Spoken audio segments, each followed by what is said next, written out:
Hello everybody and welcome back to Top Knot Foods. Today is episode 1 of my new series called Monday Night Meals. I'm going to be making really simple meals that use as few dishes as possible. Some of it's going to be recooking things, some is going to be making some new things, but we're going to see where it goes depending on how things turn out. So today, for my first one, I'm going to be making pork tacos. I'm going to be using some leftover pulled pork that I had made earlier this week. And we're going to do a Oaxacan red sauce with that. So it's a mole that uses lots of different spices. And we're going to kind of use that, and I'm going to show you a really neat way to rehydrate your cooked pork so that way it doesn't dry out when you're recooking it. So to start things off, I'm going to go ahead and get my, my stove cooking. And in here, I have some, I'm blanking out. I have some clove, some cinnamon. This is cumin, and then these are dried ancho chilies. I just went ahead and peeled them apart and deseeded them, and then you can't really see in here, but I have some dried cayenne pepper as well, or red pepper flakes. You don't have to do this. You can very, very easily substitute all of these things for pre-ground spices, but when you toast spices and you grind them yourself, they taste a million times better, and it really gives us that nice Mexican flavor. So I'm just going to toss those in there and just let them sit. I have it on high heat right now. When I start to hear them kind of pop and dance and start doing their thing, or singing as I like to call it, I'm going to go ahead and turn that heat down a little bit and wait till they get nice and toasted, and then we'll go from there. So while I'm doing that, I'm going to go ahead and I'm going to get kind of the rest of the stuff for my sauce ready. So I'm just going to use a clove of garlic. I've got an onion in here. I'm getting a new fruit holder soon, so hopefully I won't be doing this bad. And we're going to go with a nice tomato too. So for the tomatoes, you can remove the stem that way if you want. Since I'm going to be cutting them in half, I'm just going to go ahead and do this and just cut that little stem out there. I'm using a vine tomato this time. A lot of time in Mexican or Hispanic cooking, you'll see Roma tomatoes because, well, you know, they're from there. But also they don't have a lot of seeds and they're easy to work with. I like vine tomatoes as well. They're very tasty, especially when they start to get ripe. So I definitely want to use those up while they're still good. So I've got my 1 clove of garlic here. Just smash that if you don't know how to peel some garlic. Then I'll be showing you later. I'm hoping to do another series here on skill sets and how to do things that you kind of learn how to do in the kitchen at a professional job, such as peeling onions and garlic efficiently, you know, things like that. So, all right, we got our garlic here and our onion, and now I'm gonna go ahead and cut this in half. And so to dice this, as you can see, I'm just very quickly going through here, and I want this as small as possible. We're gonna sweat these to make that sauce. It's kind of the same way that you do like a mirepoix or a Holy Trinity or anything else. So we don't want to brown them or crisp them up. We kind of want to just get them nice and sweet and down. So I'm going to save this because I don't need to use it right now. This is more than enough for what we're doing. Oh, there we go. I'm sure you can't hear it because I don't have a microphone yet, but it's starting to sing, starting to smoke a little bit. So just going to kind of mix it around, turn that heat down. And I have this nice metal, all metal, like stainless pan. This is really good for retaining heat. So, all right. That's starting to get nice and toasty. I'm going to let that go just a little bit longer. Try and dice these up while I'm doing that. So, I hope everybody's doing well throughout this whole coronavirus thing. I've been doing a lot of cooking for myself and such, and it's given me an opportunity to come up with all this. I hope everybody else is taking the time to learn some cooking as well. Alright, so this is nice and toasted. I'm going to go ahead and get this out of here. Now, I'm putting it in this bowl because I want it to cool down just a little bit. I don't know if you can see very well or not, but my spice mixer is a little beat up because I'm always so impatient and I throw my spices in there right away. So I'm going to let that cool down. This is nice and warm already. We're going to go ahead and add just a tiny bit of oil, just enough to cover the bottom. Kind of like cooking with cast iron. Whenever you're cooking with nonstick, you want to make sure your pan's nice and hot before you add your oil, and then add your oil. Excuse me. So that way things don't stick to the bottom of your pan. So, all right, we got those in. Make sure that's turned on, and I'm gonna put some salt in here to help break that down. A lot of people don't know that salt is really good for breaking stuff down, and then I'm gonna put those in there as well, my next tomatoes. Okay, so we got a little bit of time while we're waiting for that. Waiting for these to cool down just a little bit more. So the pulled pork I made, I'm going to do another video on how to make this sometime. Super cheap, super easy. A friend of mine, actually shout out to Allie Crow, showed me how she does her southern style pork, and honestly it's been the best method that I ever used to make pork, so I'd love to share that with you guys. Going on our tacos, I have some leftover pico de gallo and some leftover guacamole. This has kind of pico de gallo in it, and whenever I make pico de gallo, I always don't put any salt or pepper in here because I like to throw this in eggs or anything else. You mix it up, it's a good way to get some nice tasty vegetables with whatever you're doing. It's absolutely amazing. So, all right, so these are starting to caramelize, and we're going to go ahead and roll these over. And now we're going to be making sure these kind of get nice and juicy. They're going to kind of turn into like little sauce balls, so that way we can smash them and make our sauce. Take my dried spices, I'm going to pour those in there and give this a nice shake.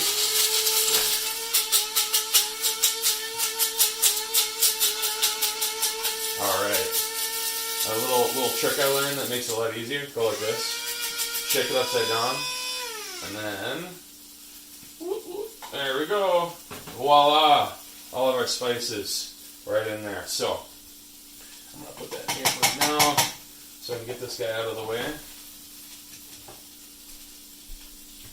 Put this over here, and we're going to kind of let this go just a little bit longer.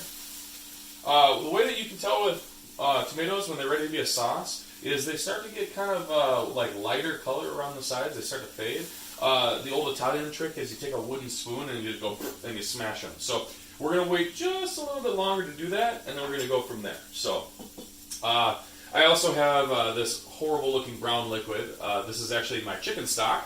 I break down whole chickens, which I'm also going to show how to do in another video. Saves tons of money, excellent flavor, and you get chicken stock out of it. So we're going to use a little bit of this kind of to make our sauce a little thinner, so it's not just pure dry chalkiness. And then we're going to use that for rehydrating our pork as well, and I'll show you how that works in just a minute here. So, alrighty, I'm going to go ahead and smash these guys down. You can see it's smashed pretty easy. Now, alternatively, you can use like tinned tomatoes, as they call them in England, or canned tomatoes. Canned diced tomatoes work just fine. You can use canned halved tomatoes. Those are nice because they're already like deseeded and depeeled.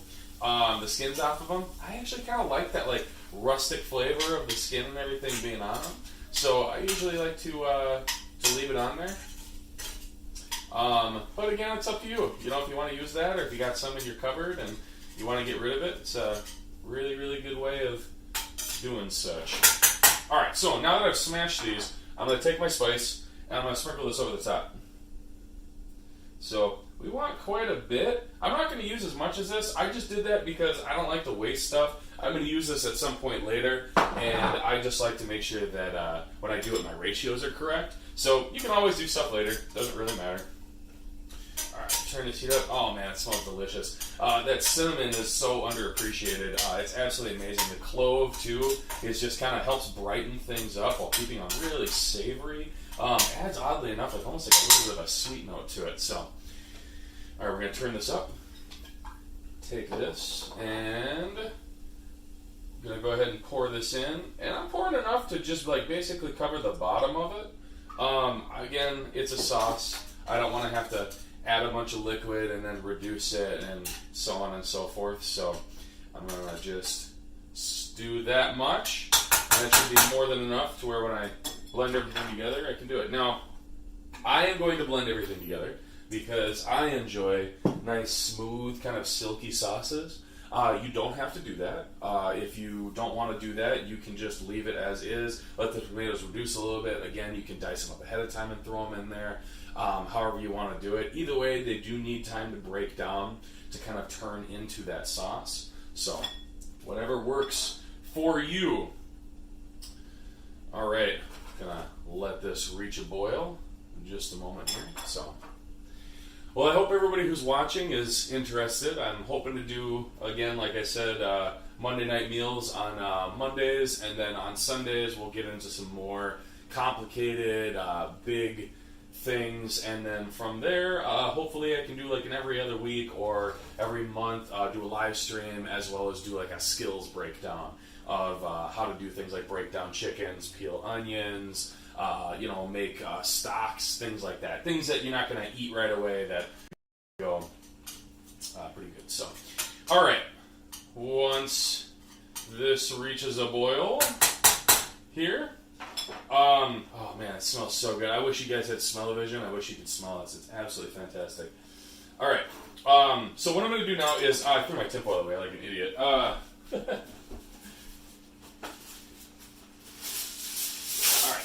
Make sure you have a lid or enough tinfoil to cover your device. And what I'm going to do is I'm going to just take this and pour about a third to half the liquid from here in there. And I'm just going to cover it. And what that's going to do is that boiling liquid is going to kind of steam and warm up the pork, as well as it's going to help with rehydrating it and really getting it nice and warm. If we just throw it in the pan and cook it, it's going to overcook. It's already cooked up to the temperature it needs to be. We don't need to do that. We're just kind of needing to warm it up. So I'm going to turn that off, and here's my little blender. I have a big blender, but as you guys have seen me use, I really enjoy using the small one for stuff like this, especially when I'm just making small batches of things. It blends nice, and like I said, I get that silky sauce that I'm looking for. Sounds like it should be a song. The silky sauce. I'm always making sure that when I blend things, I have just enough liquid to kind of make a paste. I don't want too much, otherwise things will get blended up, and I don't want too little, otherwise it'll just turn into a paste and not fully blend up either. So, gotta find the sweet spot.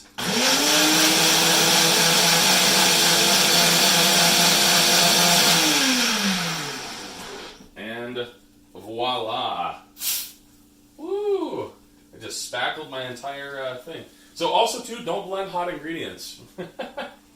Generally not a good idea. Usually you want to let stuff cool down first, so you don't have quite that reaction that you normally get. So as you can see, I've got this nice silky, pasty sauce. It's absolutely delicious. We're going to try it because we don't have any salt added. And no, I think it's good. We have just enough salt from the, sweating and everything like that, so I think we're going to be good. I'm going to go ahead and get my cast iron turned on. Now, I said I was going to do everything in one pan, but I have these kind of tortillas. Unfortunately, I can't buy any masa right now in the stores. Apparently, they're all completely sold out. So, I'm kind of cheating, but all I'm using this for is basically just to heat up the tortillas. Whenever you use corn tortillas, you always want to heat them up. They do not taste right. They break apart. They're gritty. You want to make sure that you get the nice smoothness of that corn by heating it up. So, all right, this guy's in. This is sat for a little while. Normally, I would let this go a little bit longer. Again, I'm just trying to make everything easy for myself. A lot of times what I would do is boil the chicken stock separately and then add it to this and add it to this. It gives it more time to kind of steam and get some of that smell and that heat, but we're just going to go ahead and throw this in here. And you can see there's some juices from the pork rehydrating. Those are going to be fantastic. All right.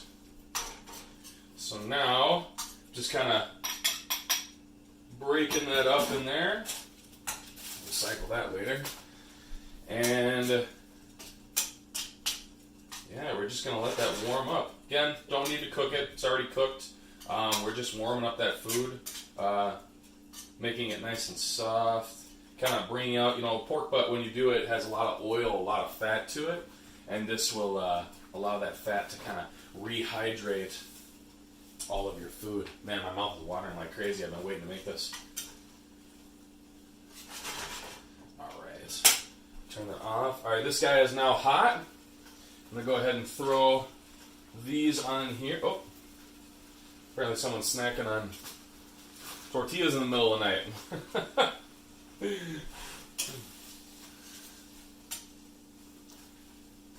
Alright, set that there. We got our guacamole and pico de gallo. Let's see here.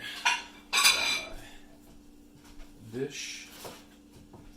And literally 15, 30 seconds, both sides. Doesn't matter.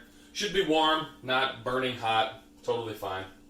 Let's go ahead and use this guy. Actually, you know what? I gotta get the action shot. I gotta get the fluffy shot of this. So, I've got my tortilla here. I'm just gonna go ahead and put a little bit of this on there. Ooh. Got a little warm. And this guy goes right in there. Look at that. I don't know if you can see that very well, but you see how soft and broken up it is? How oily parts of that are? Absolutely delicious. Delicious. And then, my favorite for all Mexican food, queso fresco.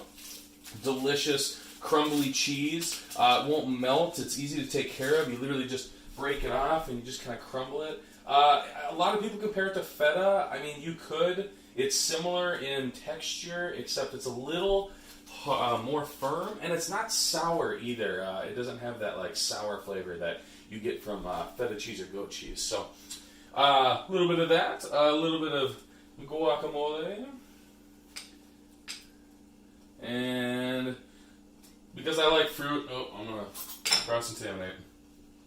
Just a little bit of that pico de gallo as well. And voila! These are our Oaxacan mole with the pulled pork that is rehydrated and not dry with queso fresco, guacamole, and pico de gallo. Well, you can do this. If you watch this video, please let me know what you guys think. Drop a like, subscribe, check out my Facebook page as well if you'd like to. And tell me what you think, and more importantly, tell me what you want to see made. If you got some leftover food, you got some canned stuff you don't know what to do with, put a picture on or type in, what you got or what you want to see me make, and I'll do what I can. So.